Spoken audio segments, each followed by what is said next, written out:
right, so another thing I want to ask you, you actually talked about like your quick transition to Atlanta, um, fresh out of prison.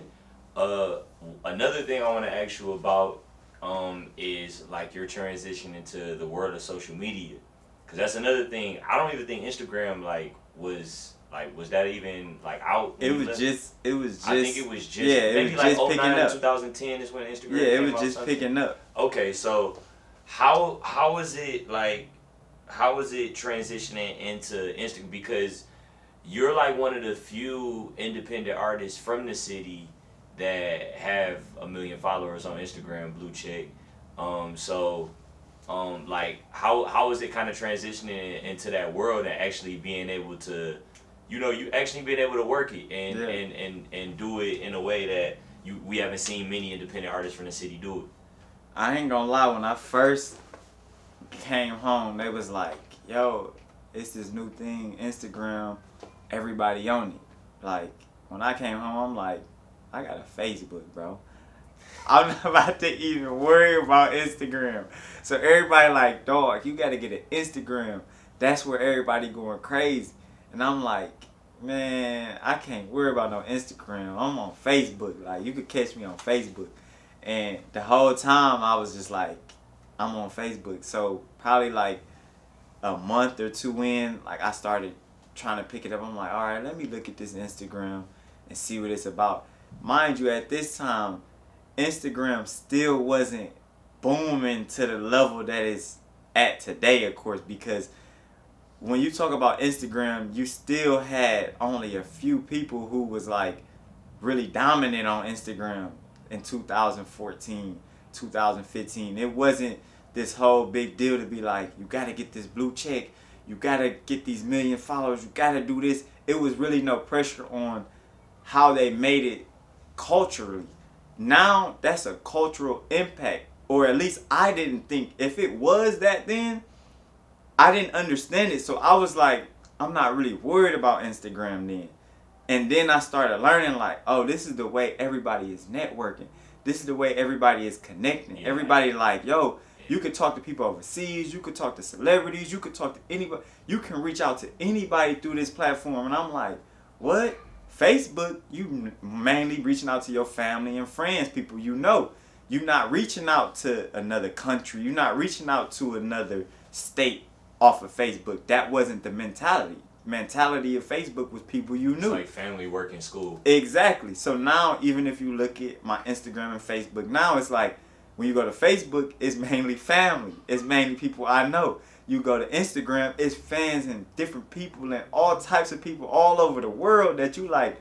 This is two different worlds, and I didn't understand it at all when I came. I'm like, what is y'all talking about Instagram? Like, I didn't get it. They like, yeah, you just post pictures, you make cool captions, and then you just keep doing it. But what they didn't tell me was it's called marketing and promotion. You can pay to market and promote your pictures, your videos, or whatever you're doing on there. If you don't know that part of it, you're using and you're trying to be into entertainment, you're using the platform wrong, because those platforms is used for the simple fact of networking and reaching out to mass people. So when you pay for what they have is Facebook ads or Instagram ads or YouTube ads, when you pay for those ads, it's naturally reaching you out to people who you can't reach out to yourself, because how would I try to DM 10,000, 20,000 people? That would be crazy. Instagram would block me as spam. But if you pay them to do it, now they'll put your picture or your video in front of 20,000, 30,000, 1 million people in days, depending on your level of investment. If you invest $100 or $2,000 or $500 or $10, they'll tell you how many days you can promote, how much you can promote, why you promoting, who you promoting to, male, female, age group from 13 to 75. You can pick categories, you can pick ethnicities, you can pick regions of the world, you can pick cities, you can pick down the streets. Like, when you realizing you can do that, you see something completely different. And once you can do that, that changes the whole perception of what you really got going on, because before I understood that, I would just be posting stuff, but not getting no engagement, not really understanding like, dang, was this not a cool picture? It was, but it was only so many people following me, so only 15 people seen it. So yes, I only got 2 likes, because out of them 15 people, only 2 of them was on Instagram during the time that I posted. That's what it all came about. And as you start promoting and marketing, and as you start building your catalog, building your relationships, building your networking up, you start reaching more and more people, because now when you tag somebody and they reshare it, or when you promote it and now it's being in front, like you got fans of just Lil Meech or Big Meech or Lil Blade or Big Blade or whoever, you got they fans that is gonna see it just through promotion if you promote in their area. So now they take that relationship and put y'all together. Now if they're a fan of theirs, they almost guaranteed to become a fan of yours if your stuff makes sense. Right. If it makes sense that they're connecting with you, then 90% of the time, they're gonna make them connections, and now you just gain new fans, new friends, new whatever they want to call themselves. It's just a each one teach one, reach one type of situation, and it just starts happening organically the more and more you do it. And once you realize the network and the power of networking, it make you realize like, man, it's really nothing unstoppable.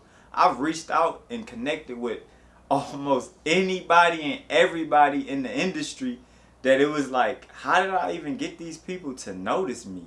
You know what I'm saying? Like, I grew up watching T-Pain. I grew up watching The Game. I grew up watching Soulja Boy. I grew up watching Kodak Black. I grew up watching Lil Wayne, Drake.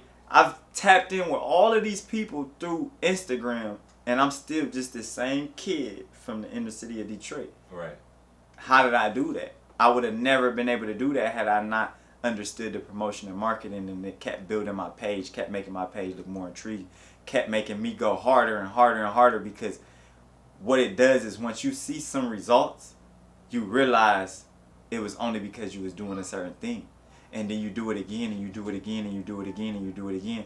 And to this day, I still put money into promotion and marketing, because every time it shows me more and more people every day. Right.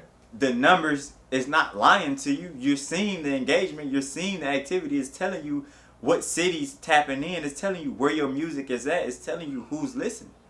The engagement and the analytics of what's going on is telling you. So now you tap into that market more.